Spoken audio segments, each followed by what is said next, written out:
तत्पूर्वी इथे आपल्या आदरणीय सत्कार मूर्ती बसलेल्या आहेत. आता पवार म्हणाल्याप्रमाणे आपल्या सगळ्या ज्या आपल्याला बीएडला जे शिक्षक लागले त्यांच्यामुळेच आज आम्ही घडलो. आज आम्ही यांच्या ज्ञानाच्या शिरोरीवरच घडलो. ते आहेत म्हणून आम्ही आहोत. त्यामुळे त्यांच्या प्रती आपण गुरुदक्षिणा देणं क्रमप्राप्त आहे असं मला वाटतं. कुशल नेतृत्वाची पालखी समर्थपणे फिरणारे, कर्तृत्वाच्या आसमंतात गरुडचे फिरणारे, दातृत्वाच्या मंदिरातील कळसावर विराजमान असणारे, रखरखत्या निखाऱ्यावर चालून सुद्धा निष्ठेचे दिव्यत्व सिद्ध करणाऱ्या अशा आमच्या आदरणीय आपटे मॅडम यांच्या प्रती आम्ही गुरुदक्षिणा देत आहोत. त्याचप्रमाणे आदरणीय राणे सर यांना सुद्धा आम्ही गुरुदक्षिणा देऊ इच्छितो. त्याचा त्यांनी स्वीकार करावा अशी विनंती करतो. रेश्मा आपले आपण सगळ्या चांगला फोटोग्राफर होऊ शकते एक माणूस.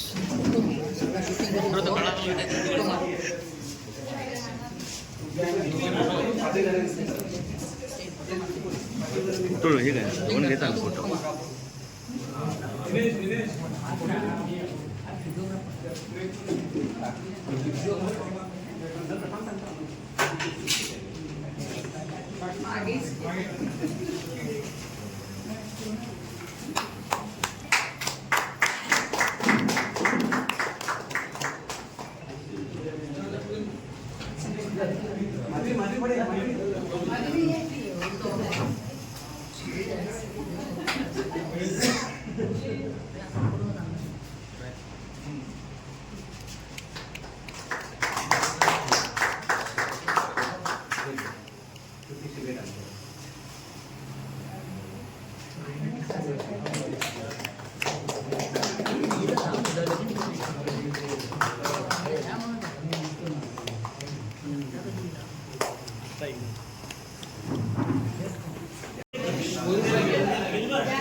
गुरुदक्षिणा आम्ही त्यांना देत आहोत. त्याचा त्यांनी स्वीकार करावा.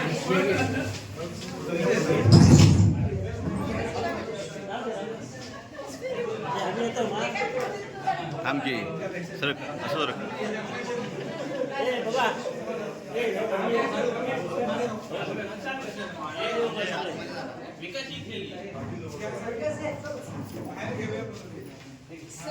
आपण केलेले कार्य स्मरू सर्वदा. आपण केलेले कार्य स्मरू सर्वदा. स्मृतींच्या रेशमाने विणलेली शाल पांघरून. धन्यवाद सर.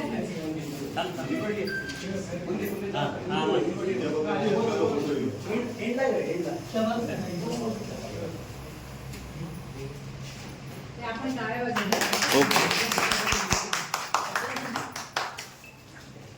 ऋण व्यक्त करू इच्छितो म्हणून आदरणीय प्राचार्य यांचा सुद्धा इथे शास्त्रीय फळ देऊन आम्ही आमचे ऋण व्यक्त करत आहोत. विकास तांबे आणि संजय तांबे यांनी इथे यायचं आहे आणि सरांचा चल पटकन. प्राचार्य आदरणीय श्री सोनवलेकर सर यांच्या प्रती आपण ऋण व्यक्त करतोय. जा ना. तांब्याचा वर्ग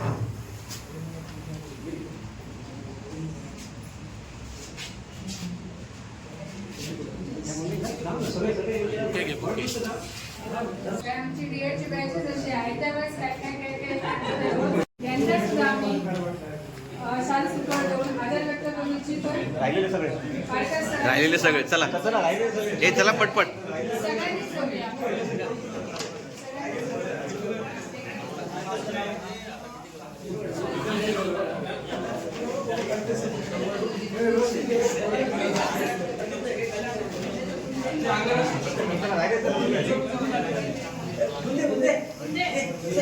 हे बोलते का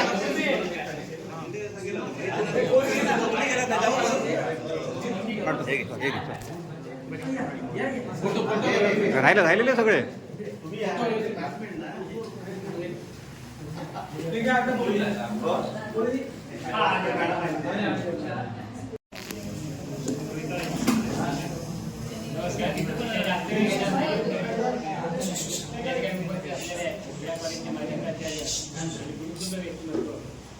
आपटे मॅडम आमचे सहकारी मी असताना या ठिकाणी मला सहकारी परंतु माझे ज्येष्ठ व्यक्तिमत्व आणि गुरुकुल व्यक्तिमत्व आमचे सन्माननीय राणे सर, दिलबर फडणवीस सर आणि उपस्थित सर्व 94-96चे त्या ठिकाणचे छात्राध्यापक आणि छात्राध्यापिका आणि आताचे सर्व विद्यमान शिक्षक गुरुवर्य, या ठिकाणी मला आनंद होत आहे की अशा प्रकारचा उपक्रम आपण सर्वांनी एकमेकांच्या सहकार्याने घडवून आणला आणि त्यामुळे तुमच्या चेहऱ्यावर आज आनंद दिसतो आहे.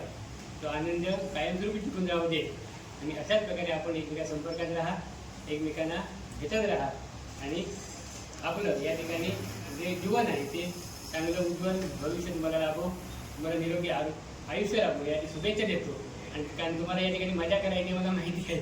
आम्ही सगळे चुकीदारला बाकीच्या बायकांपेक्षा आपल्याला मजा करणं की आपला हा हेतू थोडासा असतं की आपण एकमेकांशी जरा जास्त कनेक्ट व्हायला पाहिजे.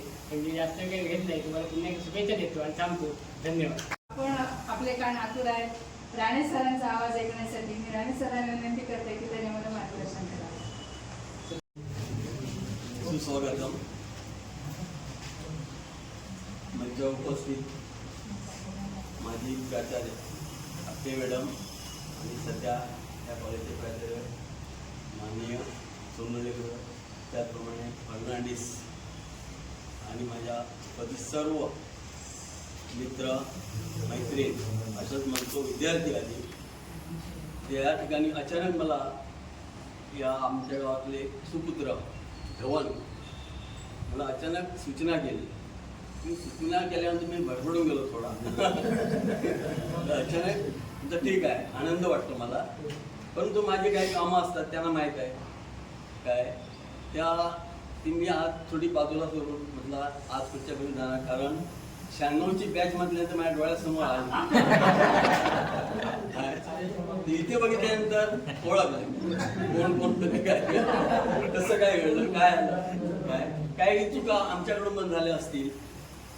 आता विद्यार्थी म्हटल्यानंतर ते वयोमानाच्या मनाने ते शिक्षकांना त्रास देणार हे ठरलेलं. तर त्यावेळी तसं आम्ही विचार करायला एक आमचा उद्देश, माझा एक उद्देश होता शिस्त ही मरण पाहिजे. त्यावेळी राग यायचा काही जणांना, पण असं दे आज तुम्हाला ते आठवेल की शिस्त म्हणजे काय. मी त्यावेळी ते काही माझं बोलणं होते तुम्हाला आता समजते. त्यामुळे आपण या ठिकाणी मला बोलवलं त्याबद्दल मी आपले आभार मानतो. कारण बऱ्याच वर्षांनी मला आपली भेट झाली, मला पुष्कळ मला आनंद वाटला. का असं दुर्मिळ भाग असतो की अशी भेट होणं. एक उदाहरण देतो मी.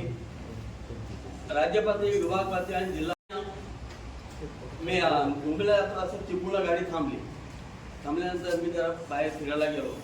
त्यावेळेस 7 ते 8 मुलं, कारण वयामानानुसार फरक पडत चालतो, चेहऱ्यामध्ये फरक पडतो.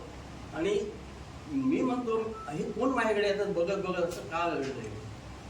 आणि जवळ आले आणि हसायला लागले.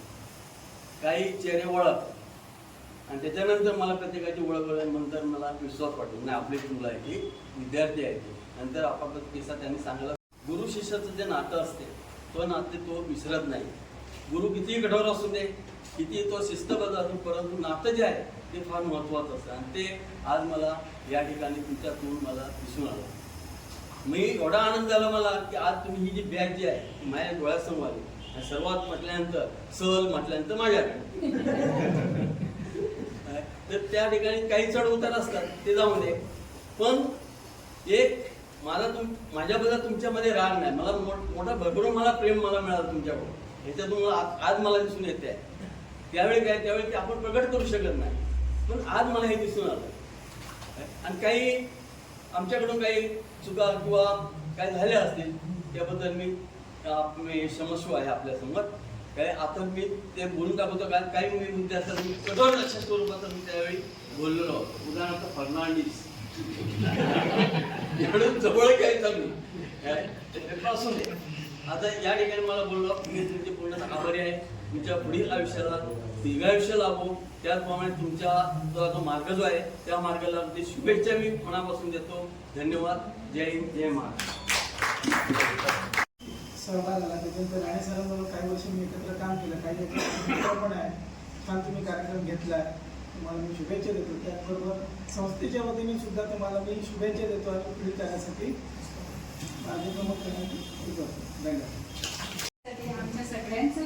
म्हणून मी विनंती करते आदरणीय आपल्या मॅडमांना की आम्हाला पुन्हा एकदा मार्गदर्शन त्याच कठोर शब्दात केलं तरी चालेल. बसूनच बोलू तरी चालेल. नाही, उभी राहू शकते.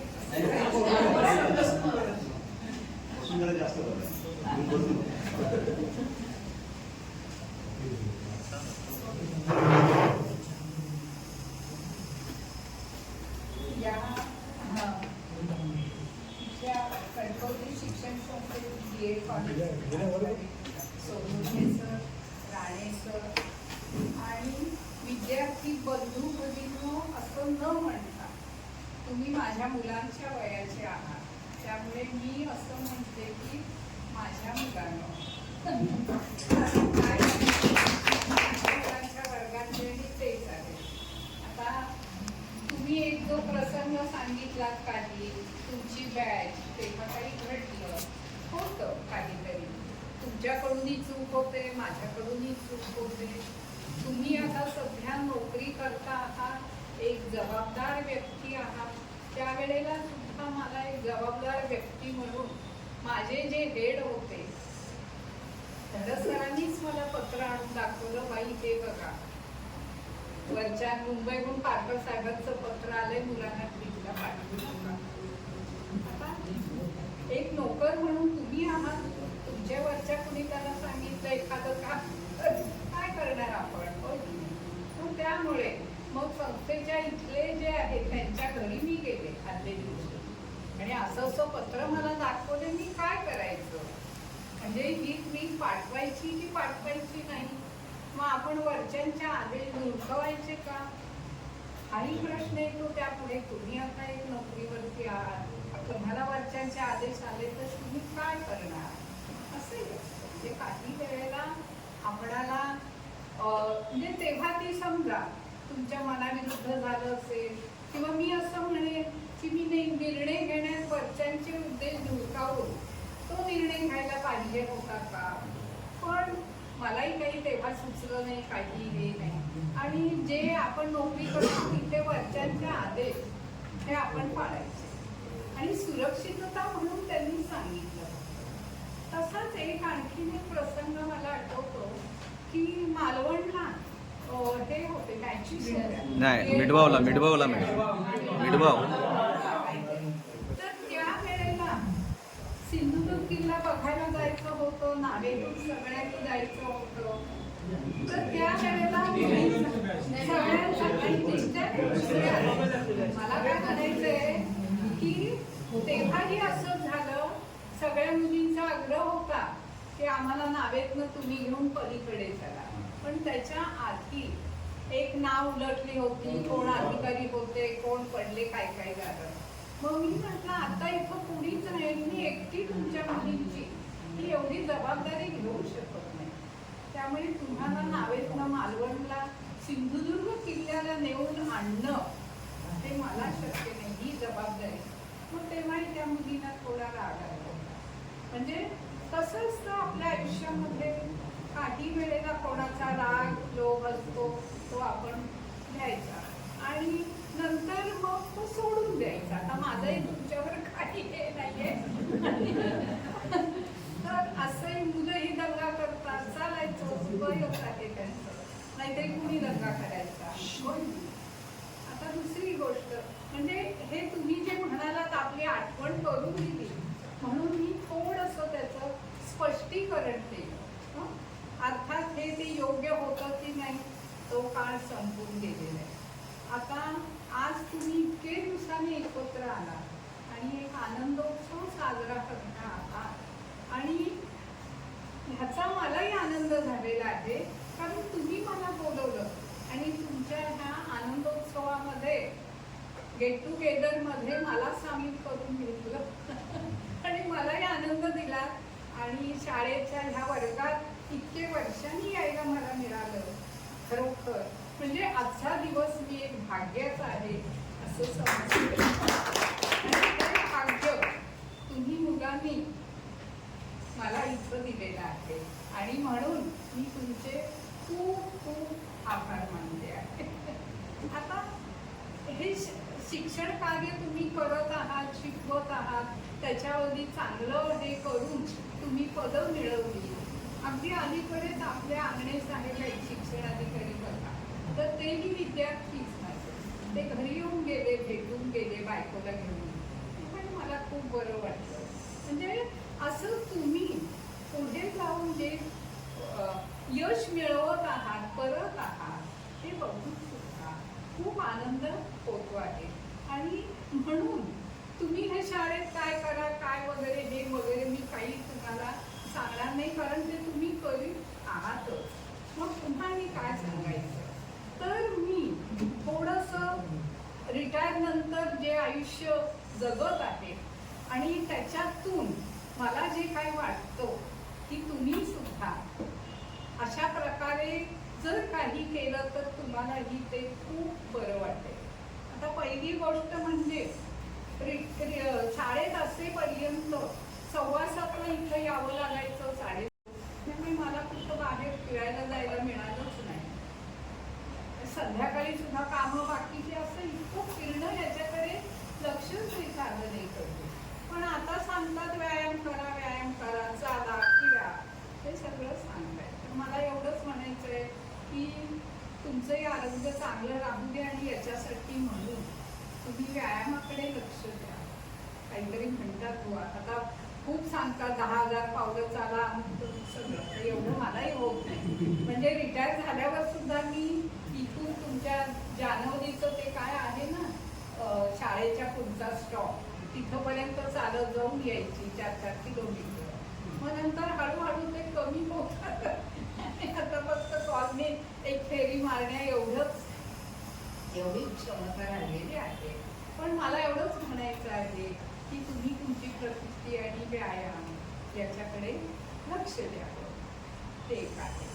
आता नोकरीत असताना सुद्धा असं भूगोल शिकवायची आणि मला खूप उत्सुकता वाटायची. हिमालय कसा असेल, काय म्हणजे चित्र किंवा कधीतरी सिनेमा त्याच्यात बघितले, तर प्रत्यक्ष जाऊन आपण ते बघावं. पण ते नोकरीच्या काळात तेवढं जमलं नाही. मग पहिली जी 2000 साली रिटायर झाल्यानंतर 4 साली चारधामची यात्रा केली आणि खरोखर हिमालय बघितला, त्याचं भव्य रूप, बर्फाच्छादित शिखर वगैरे, गंगोत्री, जमुनोत्री वगैरे हे जे काही आहे, तर हे सगळं थोडं. आणि त्याच्यानंतर 5-6 महिन्यांनी छोटी कुठे ट्रीप येईल असं काढून संपूर्ण भारत हा बघण्याचा प्रयत्न केला. आणि मग म्हणजे बरं वाटलं. म्हणजे त्याच्यामुळे आपण जिथे राहतो तो भारत आहे, तो तरी आपण आपल्या डोळ्यांनी बघावा. त्याप्रमाणे मला असं वाटतं तुम्ही सुद्धा पर्यटन किंवा फिरावं आपल्या देशामध्ये, वेगवेगळी ठिकाणं पाहून हवी आणि त्याच्यातनं त्या आनंद जो काही आहे तो मिळवावा. म्हणजे प्रत्यक्ष बघायला हा खूप बरं वाटतं.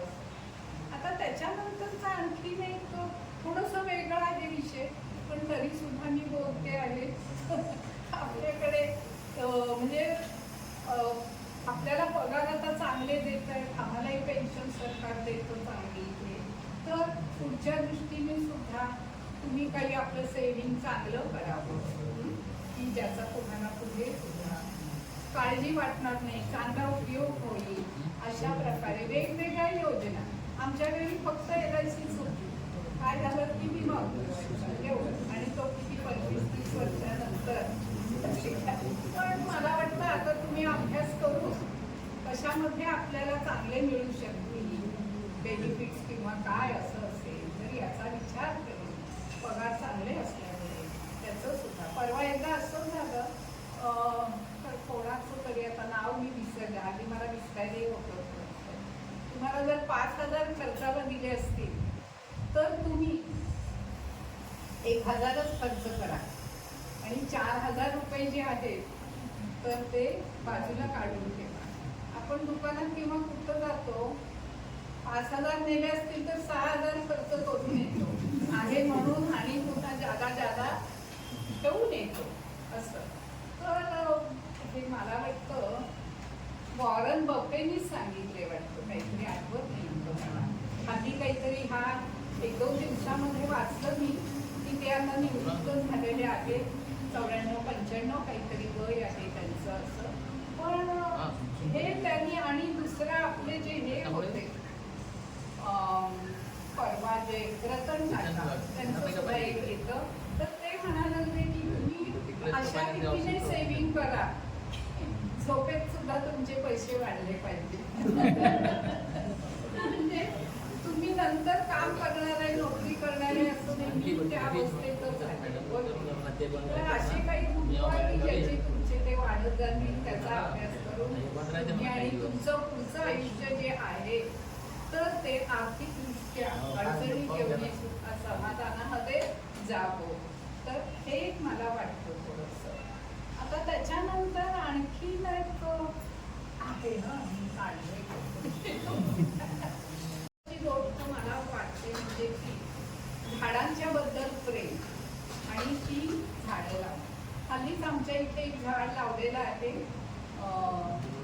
केसरचं, तर कुठेच आंबे दिसत नव्हते आणि असं म्हणता म्हणता बघितलं तर पानाच्या मागे कुठे लपलेले 70-80 आंबे निघाले. म्हणजे ते आपणाला वृक्ष, झाड किंवा निसर्ग आपणाला इतकं देतो आहे.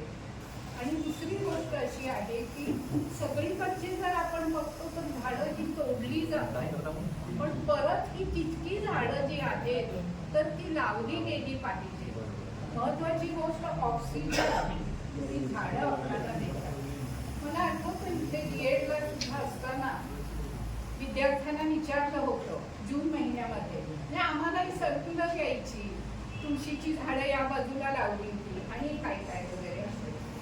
तर त्यावेळेला हे तुमची विद्यार्थी आहेत तर ही वृक्षारोपण करतात का, झाडं लावतात का, तर त्या मी नोंदी सुद्धा तेव्हा घेतल्या होत्या. प्रत्येक विद्यार्थ्याला बोलून जून महिन्यामध्ये तुम्ही तुमच्या घराच्या आजूबाजूला झाडं लावलीत का, स्वतः लावा. म्हणजे तर मला एवढंच म्हणायचं आहे की ह्या वृक्षाबद्दल प्रेम.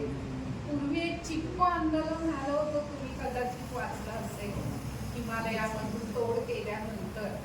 तर आणि ॲमेझॉनच्या खोऱ्यामध्ये सगळ्यात जास्त जंगल आहे जगामध्ये आणि तिथे जो पृथ्वीवरती ऑक्सिजन आहे त्याच्या 20% ऑक्सिजन एक तर ॲमेझॉनचं खोरं आपणाला देत आहे. मग त्याप्रमाणे आपला जो भूभाग आहे त्याच्या 33% हे जंगल असलं पाहिजे. तर आपणाला जगायला पाहिजे तो ऑक्सिजन.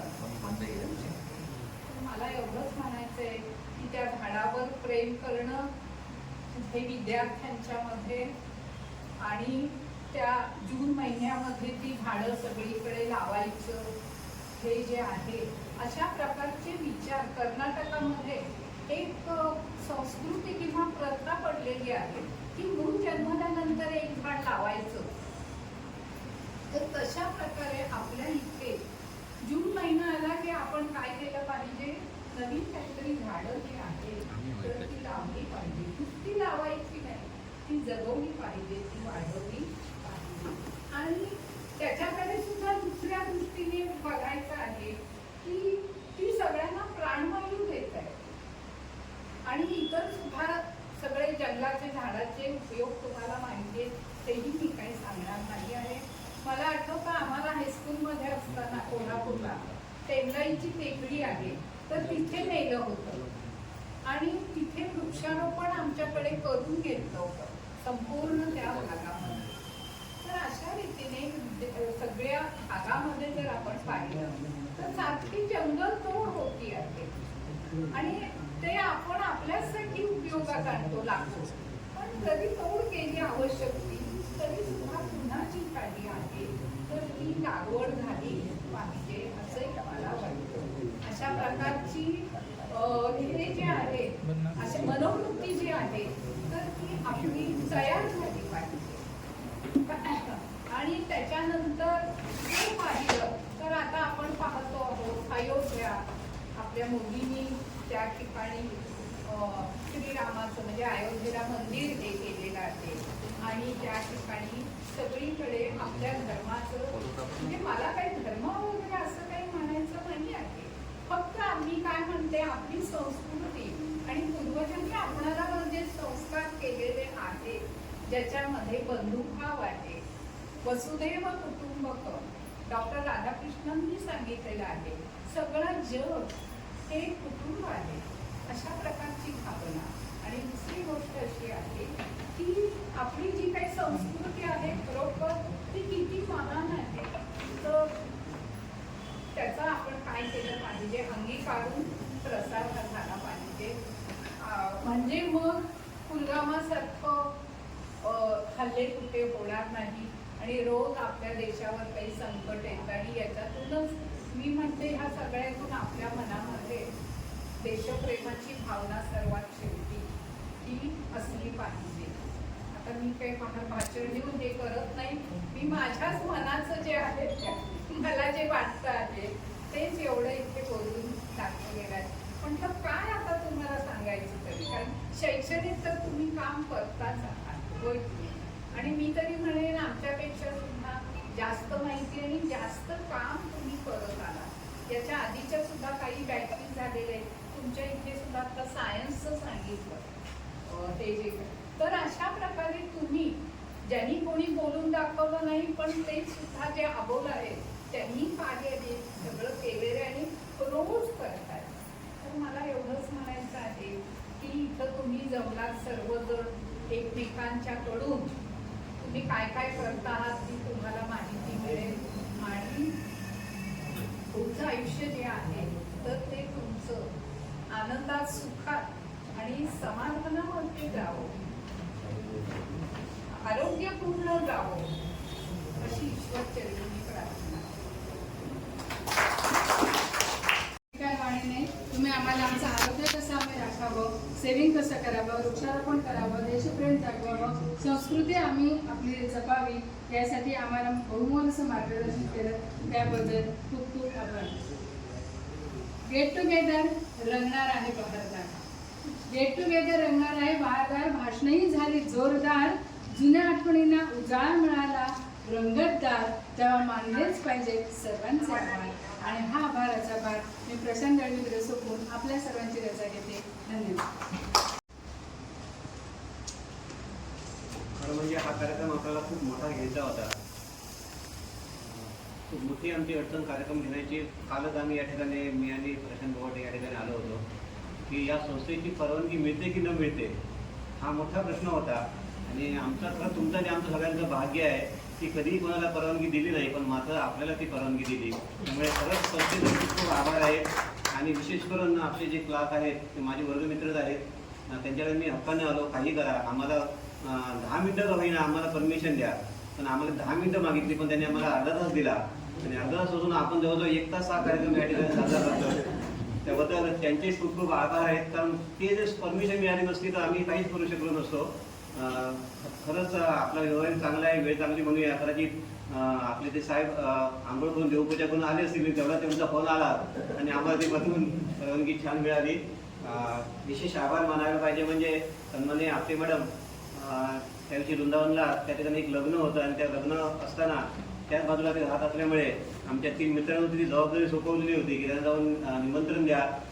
सन्माननीय तांबे सर, संजय तांबे सर, विठ्ठल ढवण सर आणि पत्रेकर ना, या ठिकाणी ती जबाबदारी पार पाडली. आणि विशेष म्हणजे त्याने येऊन आम्हाला एवढ्या आनंदाची बातमी सांगितली की मॅडम म्हणाल्या तुम्ही कुठेही बघा, मी कुठेही तुमच्या सोबत यायला तयार आहे.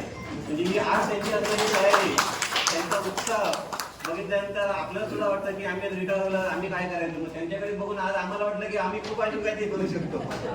जी प्रेरणा त्यांच्याकडे आमच्याकडे मिळू शकते, त्यांच्यासाठी खूप खूप आभार आहे. त्यांनी छान आपल्याला मार्गदर्शन केलं आणि त्यांनी मला वाटतं बसून कधीच अध्यापन आपल्याला केलं नसेल. कधी आठवा आपण एवढ्या वर्षात त्यांनी बसून कधी अध्यापन केलेलं नाही बघा. ते तसेच आणि राणे सरी बसून मला अध्यापन केलं तर कधीच माहित नाही. आम्ही काय करायचं मग ती गोष्ट वेगळी आहे, पण त्यांनी आमचं काम होतं सो बजावलं होतं. त्यांचे खूप खूप आभार. राणे सरचं मला समजलं की विठ्ठल ढवण सर म्हणाला की ते एकदम बिझी असतात, पण ते मला वाटतं उत्तम प्रकारे ते शेती करतायत. त्यांचं काय जे काही नेहमीचं काम आहे, रुटीन आहे, ते मला वाटतं 5 मिनिटं त्यांना वेळ नसतो. ते सतत कामामध्ये बिझी असतात आणि ती जी खरं आरोग्याची गुरुकिल्ली त्यांच्याकडे बघून आपल्याला दिसते आहे. त्यांचाही सुंदर असं आरोग्य त्यांना खूप बरं वाटलं. सन्माननीय प्राचार्य सुनंदेकर सर यांनी सुद्धा आपल्या या परवानगी मिळण्यामध्ये त्यांचाही हात आहे.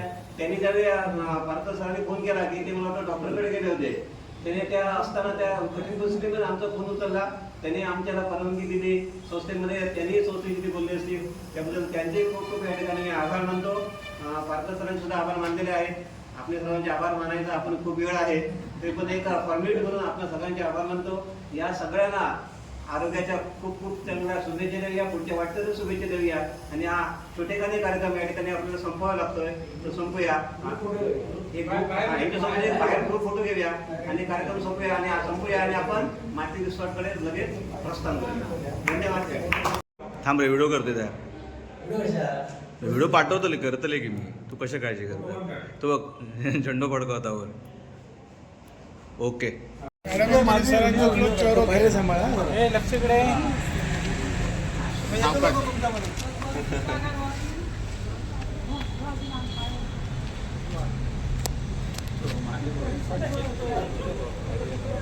मागे